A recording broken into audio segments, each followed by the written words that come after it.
So in this video, you'll learn how to enable or disable the charging sounds on your Samsung Galaxy A36. So all you need to do is first ensure that your phone is not set to vibrate or mute. Then from here, you want to navigate to settings, go to sounds and vibration, then select system sound. Next, look for charging and you should see a toggle next to it. So currently charging sounds are disabled, which is why whenever I plug in my phone like this, no sound is heard, even if you can see the animation showing that it's charging. So if you want to enable the charging sound, so you have a sound effect happening whenever you plug in your phone, just tap on the toggle like that.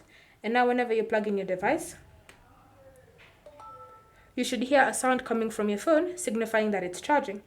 So it's completely up to you to decide how you're going to be using this feature on your Galaxy A36. Thank you for watching.